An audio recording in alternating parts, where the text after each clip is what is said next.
할렐루야, 반갑습니다. 오늘 다 흩어져서 정말 오랫동안 이렇게 예배드리고 있습니다. 상황이 조금 나아질 것 같았는데도 계속해서 또 어려워지는 그런 형편들이 있음에도 불구하고 하나님께서 베풀 만한 자비를 베풀어 주셔서 맞춤형의 은혜를 그때마다 허락하여 주셔서 은혜의 자리에서 함께 예배드릴 수 있는 시드니 중앙 공동체 되게 하여 주신 것 얼마나 감사한지, 우리 교회를 향하신 하나님의 뜻이 깊고 하나님의 은혜가 큰 줄로 믿습니다. 큰 하나님의 은혜를 받아 누리는 오늘 주일 예배 시간이 되기를 원합니다.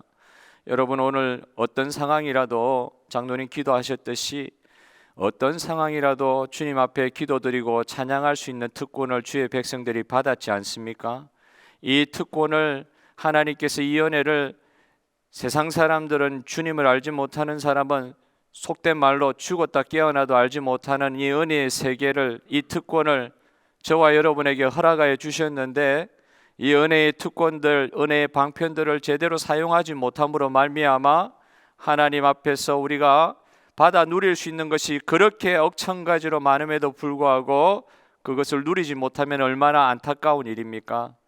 오늘 설교의 제목같이 하나님 앞에서 드리는 정말 부르짖는 기도를 드려야 될 때는 그런 기도도 드려야 되고, 부르짖는 기도와 더불어 높은 하나님의 은혜를 찬양하는 높은 찬양의 세계로, 그게 이제 떨어져 있는 게 아니라 항상 이렇게 붙어 있어요.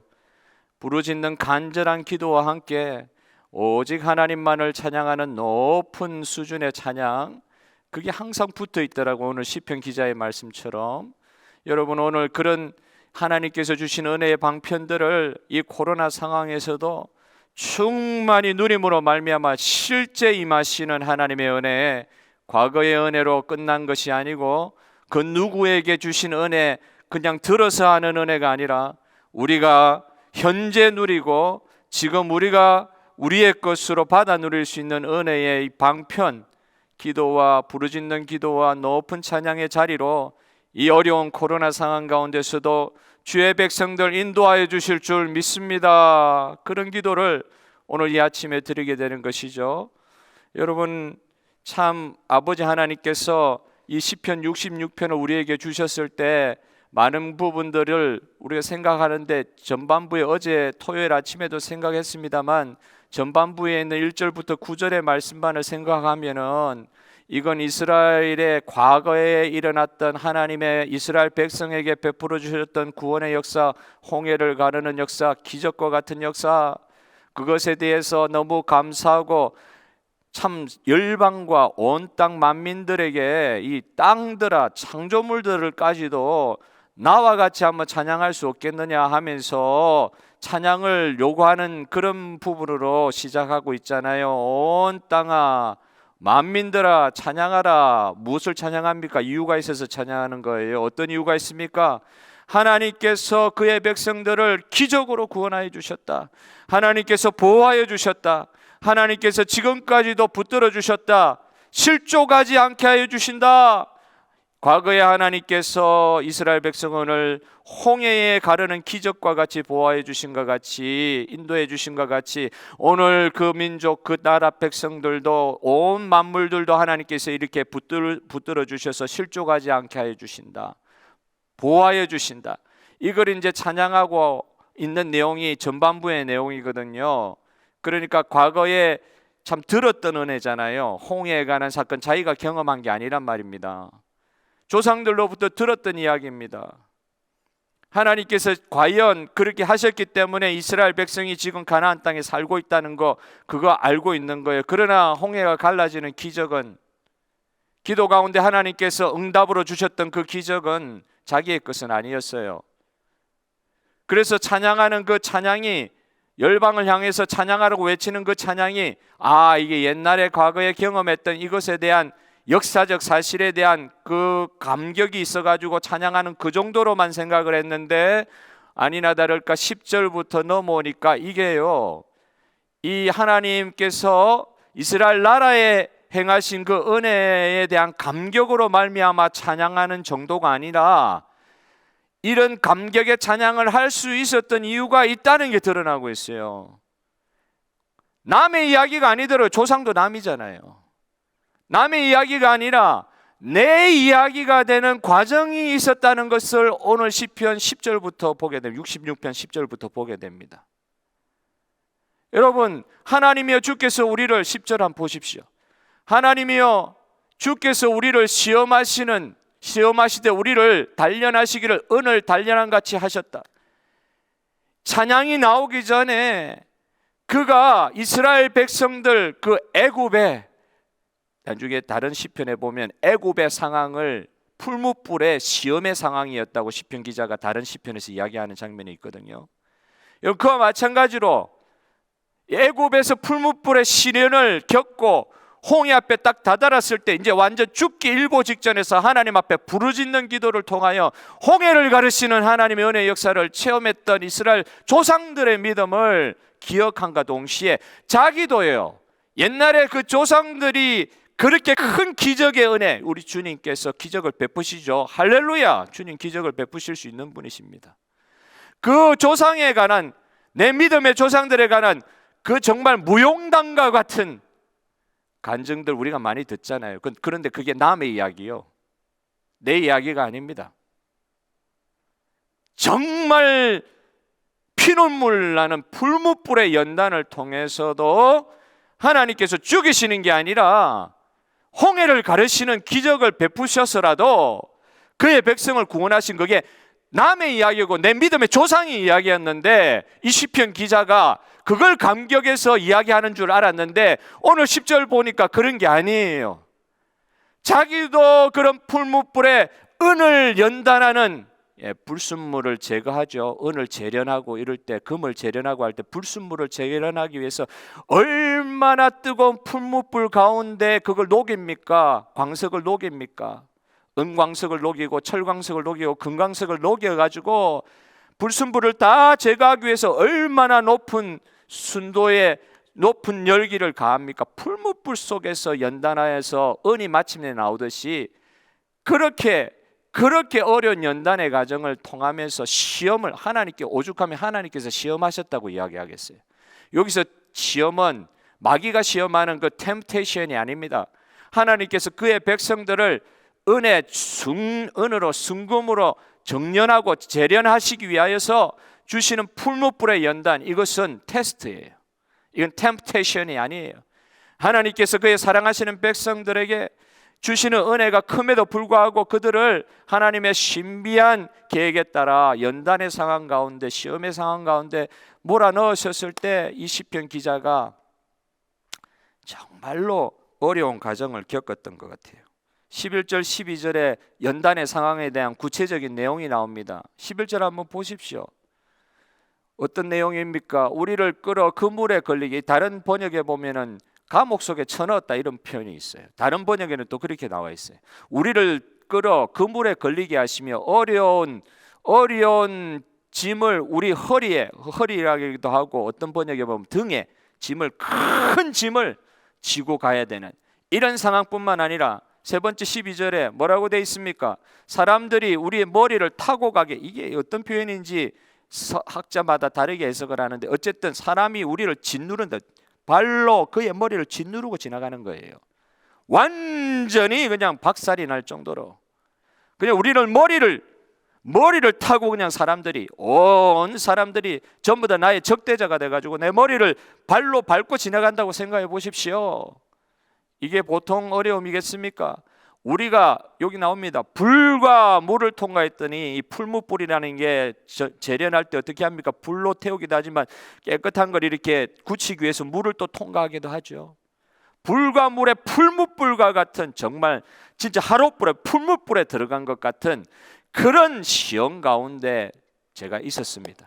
시편 기자가 이 감격의 찬양을 드릴 수 있었던 이유가 지금 아이러니한 것인데, 이런 풀무불의 시험을 통과하여서 마침내 하나님께서 그 풀무불 가운데 우리를 끌어내서, 자기를 끌어내가지고 풍성한 것으로, 아무것도 없는 곳에서 사막 가운데서 완전히 풍성한 젖과 꿀이 흐르는 땅으로까지 풍성한 곳으로 인도하시는 개인적인 경험이 있었기 때문에 지금 이런 찬양을 하고 있는 거예요. 정말 큰 고난과 어려움, 시험, 연단하시는 하나님의 주시는 과정을 통하여 하나님을 깊이 만났다. 이런 과정 없이 하나님을 내가 만났다고 이야기할 수도 있을 것인데, 그럴 때도 있을 것입니다. 그런데 이 시편 기자가 하나님을 정말 하나님의 성호를 찬양하고 하나님께 높은 찬양을 드릴 수 있었던 이유는 무엇이냐? 이 시련의 과정을 통과할 수 있었다는 것이죠. 그게 기회가 되었다는 것입니다.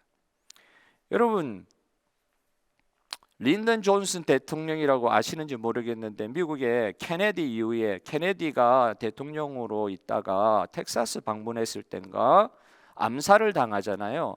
이거는 미국 국민들한테 지금 벌써 60년이 지난 이야기인데도 이걸 가지고 영화를 자꾸 만들고 이야기를 지금까지도 합니다.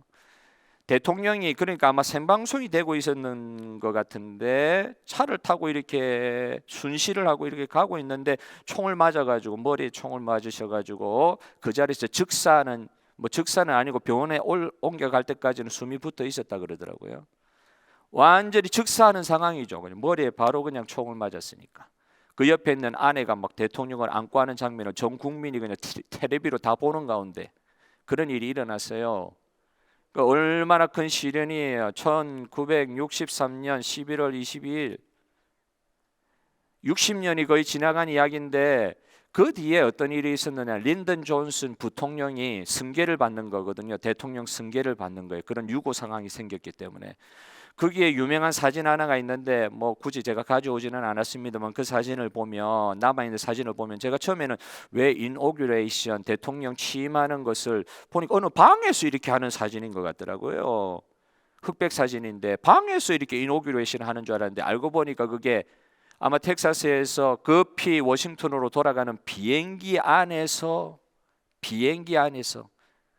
그건 뭐랍니까?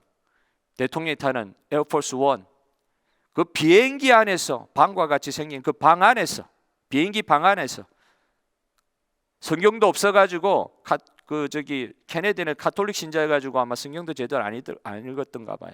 그 미사집이 있는 그 기도문이 있는, 성경 기도문이 있는 그 조그만 수첩 그 위에다가 손을 얹고, 그 옆에 나는 처음에 부인인 줄 알았는데 그게 아니에요. 케네디의 부인 제클린 옆에 서 있고, 하루 만에 일어난 일인지 며칠 만에 일어난 일인지를 모르겠습니다. 하여튼 급히 대통령 유고 상황이기 때문에 부통령이 대통령의 일을 승계받기 위해서 그 비행기 방 안에서 이노규레이션 선서를 하고 있는 장면, 유명한 사진이 있더라고요. 얼마나 급박한 거예요. 온 국민이 다 트라우마 상황에 빠져 있을 때 급히 부통령이 대통령 승계를 하면서, 그러면 제가 왜 이 장면을 설명을 드리느냐? 그 장면에 묘사되어 있는 그 신문 기자가 남겨놨는데 제가 확실하게 모르겠어요. 그런데 제가 그 있는 대로 믿어야지. 이분이 하면 이노그레이션을 그 비행기 안에서 하면서 시편 66편 12절을 인용한 거예요. 지금 미국은 불과 물에 환난 덩어리, 고난 덩어리, 말로 할 수 없는 어려움, 이 비극적인 상황을 견디어내고 있습니다. 그러나 시편 66편 12절의 말씀처럼 마침내 하나님께서 이 고난의 과정에 있는 저희들을 그곳에 계속 있도록 만들지 아니하시고 끌어내셔서 풍부한 곳으로 인도하실 줄 믿습니다. 그걸 그렇게 이야기하는 장면을 남겨놨더라고요. 미국은 미국이다 그랬습니다. 제가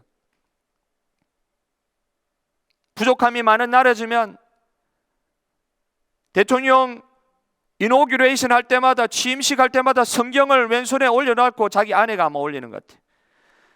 그 위에 오른손을 선서를 할 때 이 선서를 하고 나서 이런 연설을 했던 것 같아요.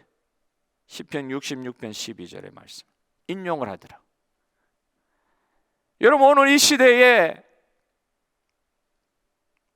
우리가 지금 코로나 때문에 어제도 멜버른에서 그렇게 격렬하게 데모가 일어나고, 시드니는 한번 그랬기 때문에 그 정도까지는 아닌 것 같고, 그래도 성도들이, 이 백성들의 마음이 너무 가라앉아 있는 건 사실입니다.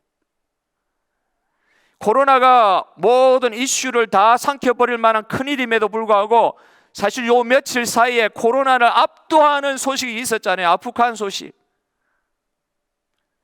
어제도 저기 공항 쪽인가요? 아직 철수하지 않은 미국과 영국에 있는 군인들이 있는 그 담벽 그 옆에 모여 있는 사람들이 내 아기라도 데려가 달라고 아기를 그냥 철조망 있는데 그냥 던져버리고 군인들한테 옮기는 가운데 아이가 죽고, 얼마나 절박했으면 자기 아기를 내 아이만이라도 데려가 달라고 그 철조망 그 위로 던져버리고. 자, 어제 실제로 미군정 아래 있었을 때 그 아프간에서의 사역했던 어떤 사역자가 기도하는 간증하는 이야기를 자기 핸드폰을 찍어가지고 나눈 거를 잠깐 보았습니다. 사실 요즘에 출처가 불분명한 기도 제목들도 너무 많고 사실은 혼란스러워요. 누구나 다 아프간을 위해서 기도하자 그러는데 출처가 이게 정확한지 아닌지도 모르겠고 참 어렵습니다.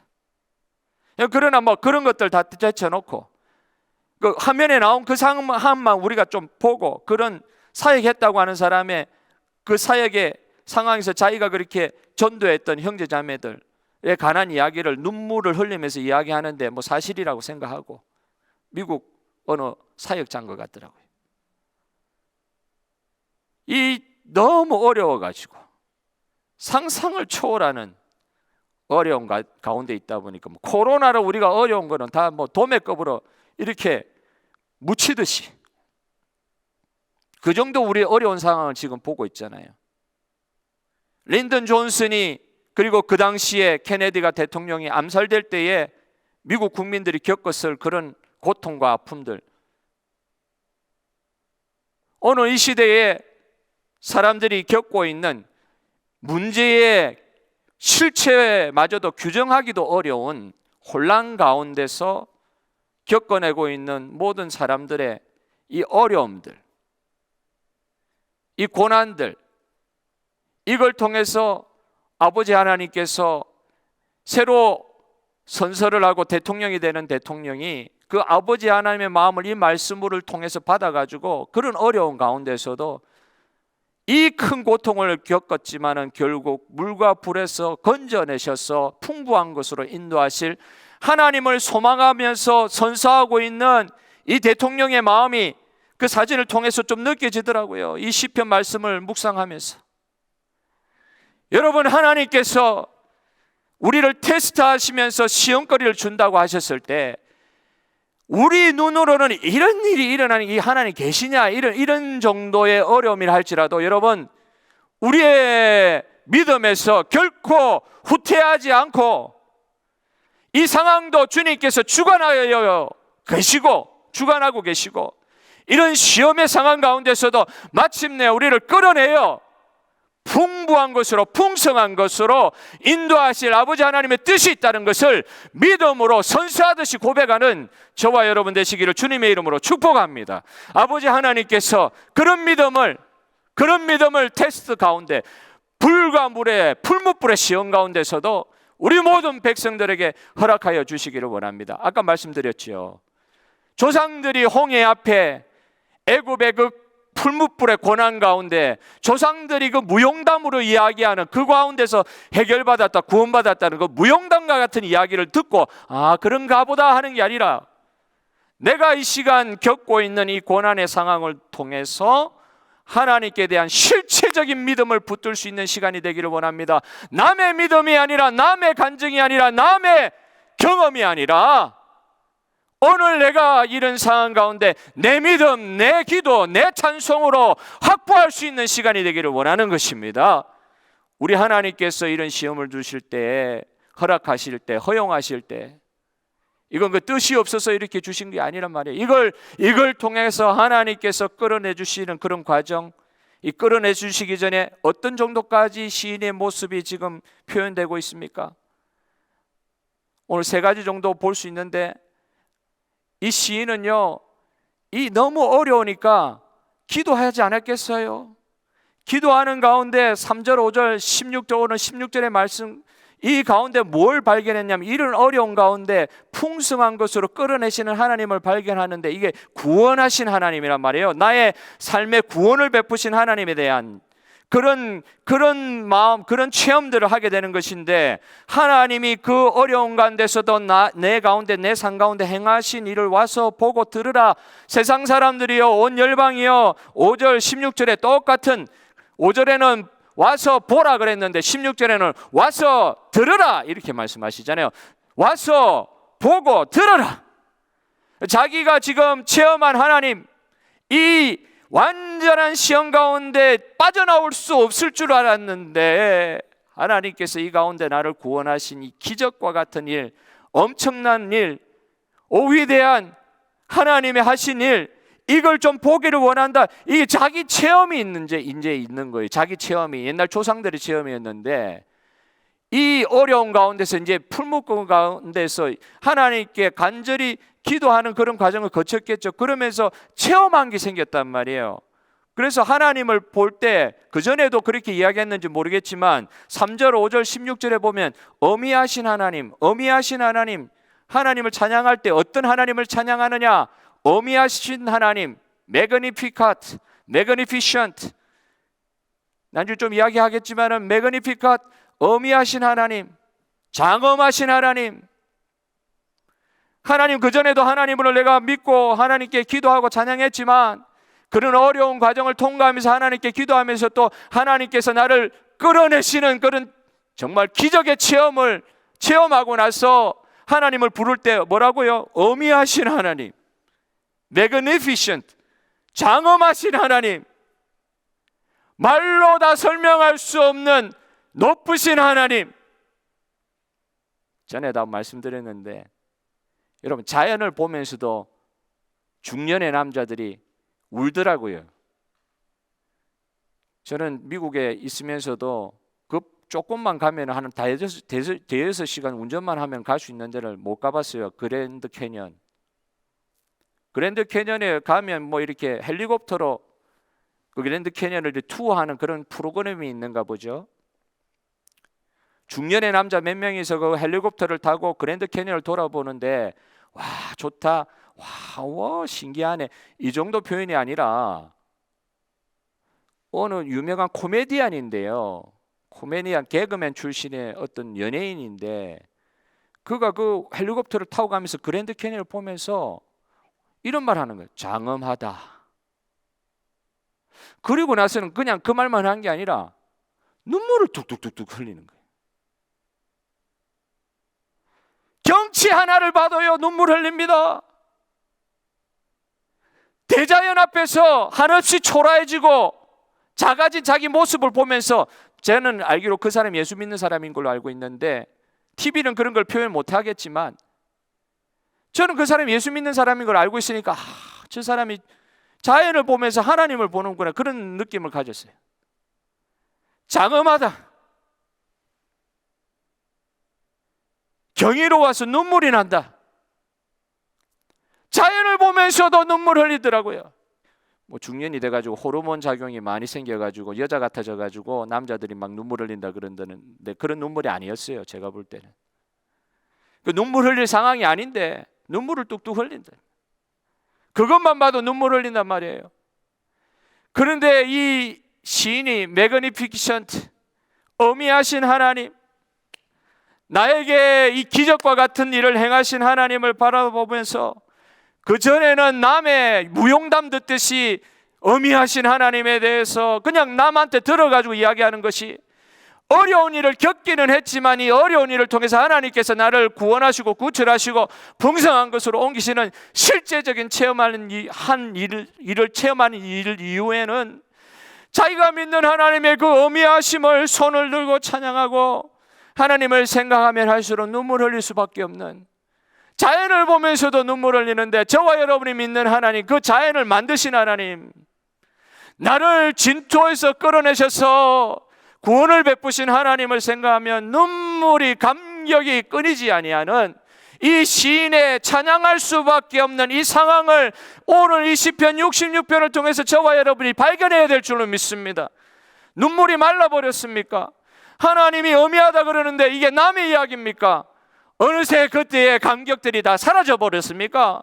여러분, 이 시간 우리 주님 앞에 오늘 이 호주의 땅을 바라보며 아프간의 상황을 바라보며, 그리고 어떤 집안에서는 호주에 살려오시다가 결국은 또 한국에 돌아가셔야 되고, 어떤 분은 장래가 났는데도 부모님 한 번 마지막 뵈러 가지를 못하고, 무슨 이런 이별의 상황이 있습니까?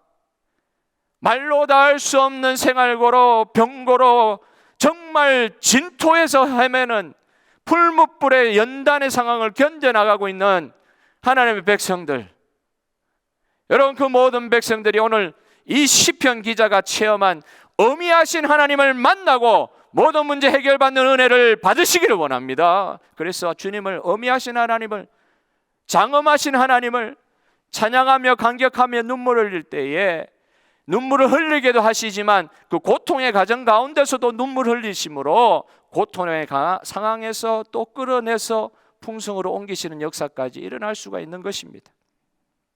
저와 여러분을 구원하신 정말 어미하시고 장엄하신 하나님을 바라보는 이 시간 되기를 원합니다. 흩어져 있지만 텔레비로만 여러분 봅니까? 목사의 얼굴만 봅니까? 여러분 그러지 마십시오. 여러분, 오늘 말씀을 통해서, 이 시편 말씀을 통해서 이 시편 기자가 체험한 하나님을 꼭 만나시는 주의 백성들 되시기를 주님의 이름으로 축복합니다. 두 번째로 우리가 생각할 수 있는 건 무엇입니까? 얼마나 어려웠으면 13절 15절에 소원한다 그랬어요. 여러분 그렇게 많이 기도해 보셨죠? 너무너무 어려워가지고 저는 그냥 속만 그렇게 아파도 정말 죽을 것 같잖아요. 막 토를 하고 그러면 아이고 내 이러다 죽는 거 아닌가, 죽을 병도 아닌데, 그런 때가 있잖아요. 그러면은 하나님 앞에 너무너무 고통스러우니까 하나님 이 고통의 시간을 지나게 해주시면 내가 하나님 앞에 뭘 하겠습니다, 이런 기도를 우리가 많이 들으잖아요. 사실 그거 소원기도입니다. 소원기도. 소원한 것은 지켜야 됩니다. 소원기도입니다. 소원기도. 13절 15절에 보면 이 하나님의, 이 시편 기자가 하나님의 이 은혜를 체험하는 과정 가운데 너무너무 어려우니까 소원기도까지 드리는 거예요. 나의 소원을 주께 드렸던 것을 이제 이 기도 응답하심으로 말미암아 이제는 갚아드려야지. 하나님이여, 다른 시편 65편 1절 2절에 보면 하나님이여 찬송이 시온에서 주를 기다리오며 사람이 소원을 주께 이행하리이다. 이 어려운 가운데 하나님 앞에 소원해서 기도하는 거 얼마나 어려웠으면 소원의 기도 제목 가지고라도 하나님 앞에 기도드릴 수밖에 없는 그런 기도였겠습니까? 기도를 들으시는 주께 모든 육체가 주께 나오리다. 그 정도로 어려웠단 말이에요. 기도 말고는 아무것도 할 수 없는 어려움이었어요. 그런 성도들 계시죠? 근데 저는 목사라고 그런 성도들 좀 만나 뵐 때 성도님들이 저한테 와가지고 기도 제목을 주시고, 어떤 성도님들 저한테 안수기도 받기를 원하시고 목사님 기도해 달라고 하시는, 제가 그 젊을 때 목사라고 말이죠, 지금 늙었다는 소리는 아니고 목사라고 그 조그만 이제 갓 목사 이제 되지도 얼마 안 된 사람한테 와가지고 너무 괴로운 거예요. 죽기 일보 직전에. 그 성도님을 바라보면서 저는 이렇게 속으로 고백할 수밖에 없습니다. 성도님, 당신의 어려움을 해결할 방법이 제게는 없습니다. 제가 성도님께 이때는 무엇을 해야 한다고 정확히 말씀드릴 수 있는 것이 없어서 정말 죄송합니다. 겉으로 그런 말씀드리면 너무 실망하니까 속으로 그렇게 하는 거. 왜냐하면 내가 그렇게 내 자신을 아니까요. 내가 그분에게 무슨 방법을 알려드리겠어요?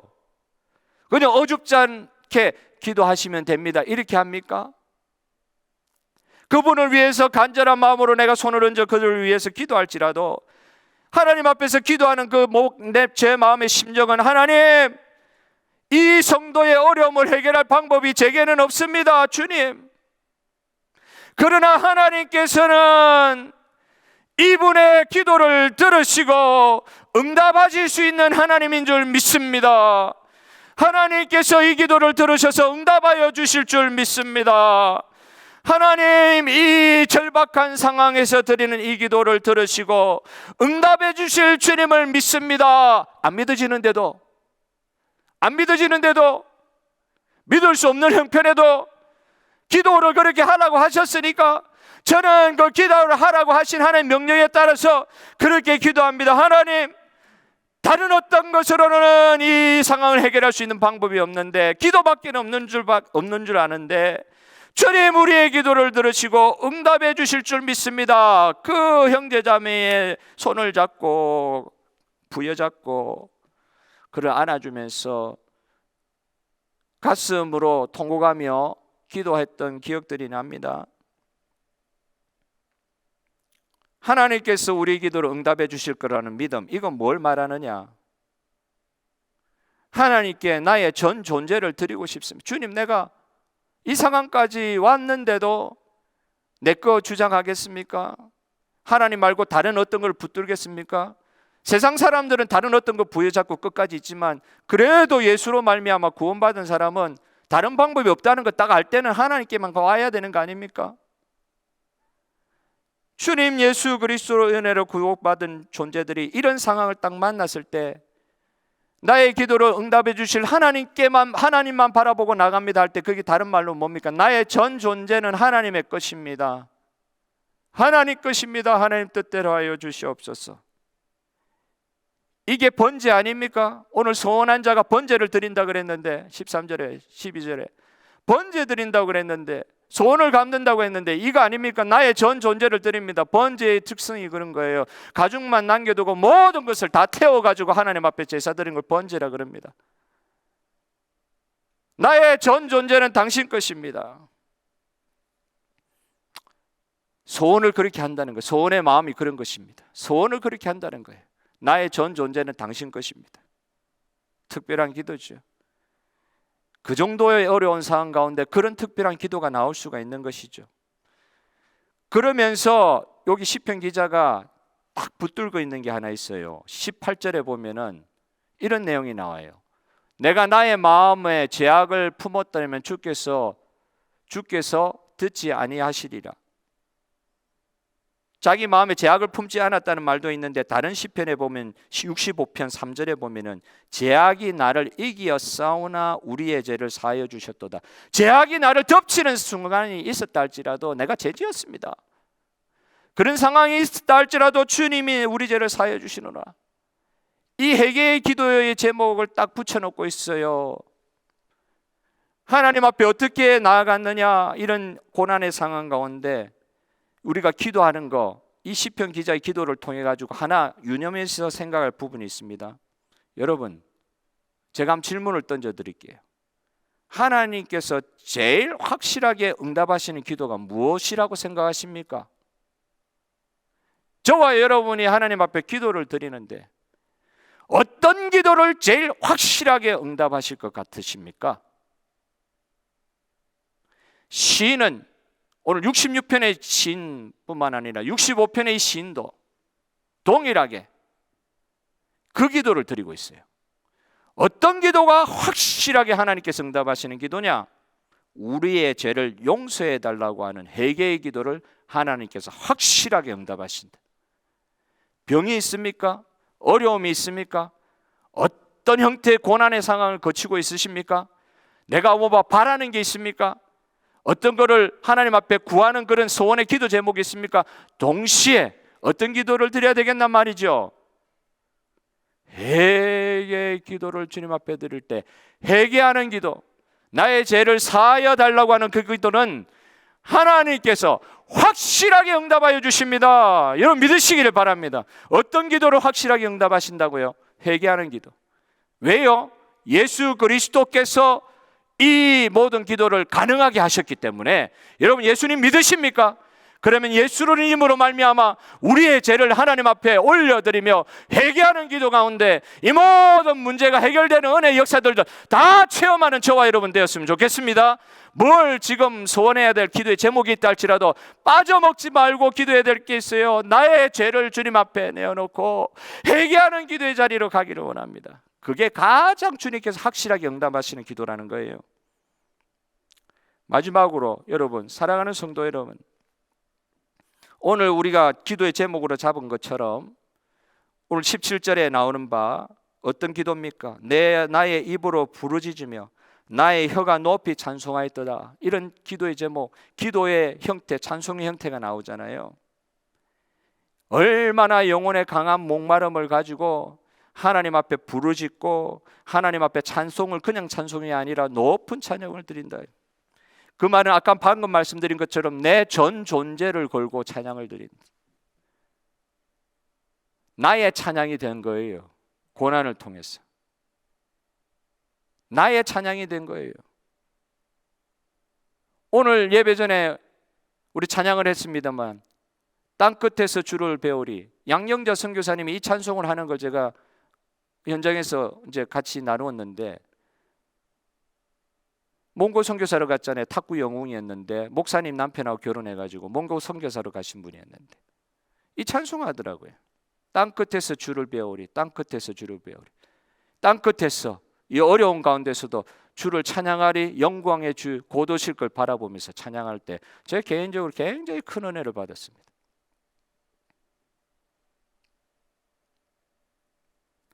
전 존재로 찬양하는 거예요. 자기의 지금 전 존재로, 영혼의 강력한 목마름으로, 강한 목마름으로 내 영혼이 주를 갈망하며 성소에서 주를 바라보았나이다. 시편 63편 1절 2절. 내 영혼이 주를 갈망하는 강력한 목마름으로, 영혼의 목마름을 가지고 내 전 존재를 걸고 주님을 찬양한단 말이죠. 시편 61편 1절 2절에 하나님이여 나의 부르짖음을 들으시며 내 기도에 유의하소서.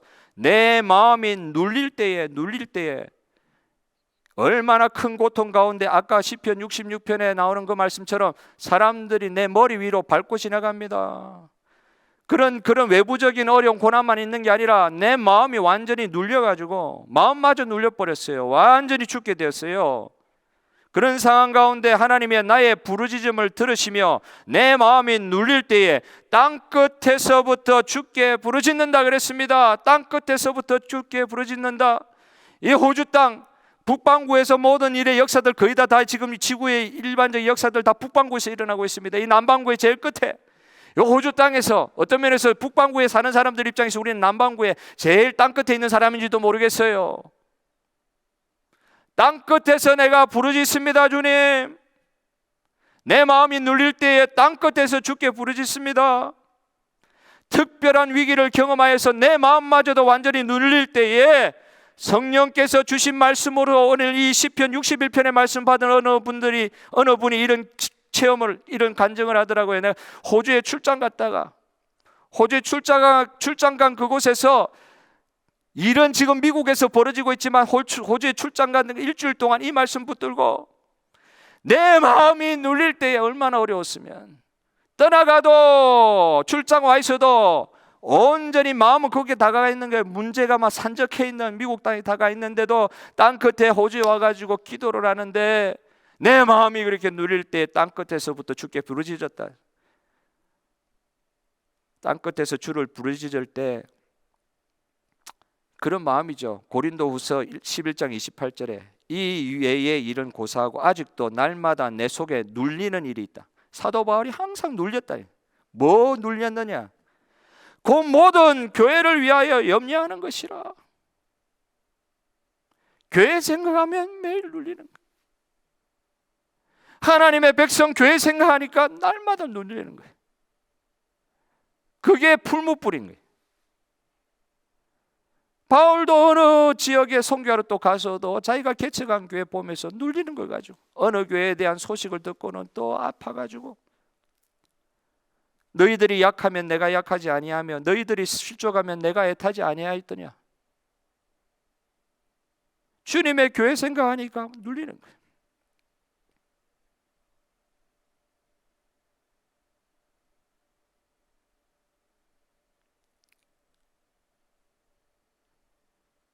여러분, 오늘 부르짖고 높은 찬양으로 주님 앞에 나아간다고 했을 때 이 눌리는 상황 때문에 그런 거예요.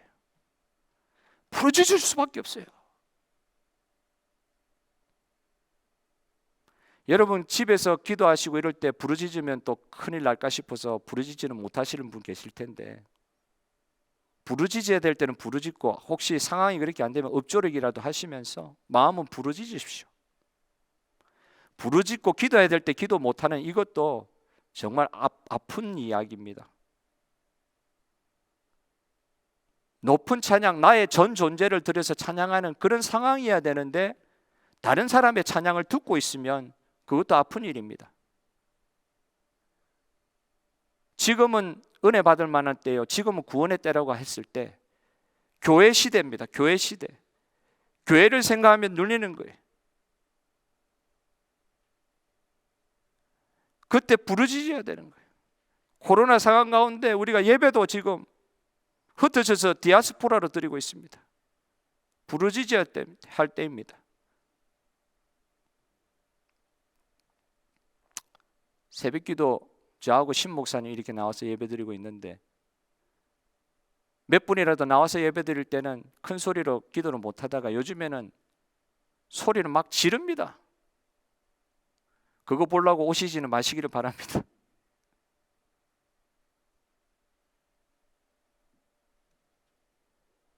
눌리는 게 있는데도 가만히 있는 거예요. 그냥 부르짖어야 될 때 안 부르짖지를 않는 거예요. 높은 찬양, 전 존재를 걸고 나의 하나님께 찬양 드려야 될 때 찬양 안 드리는 거예요. 다른 사람 찬양하고 하는 거 듣는 거예요. 오늘 부르짖는 기도, 내 존재를 걸고 주님 앞에 드리는 체험적인 신앙의 결과로서 드리는 찬양, 회복되는 우리 모든 시드니 중앙장로교회 성도님들의 삶이 되기를 주님의 이름으로 축복합니다.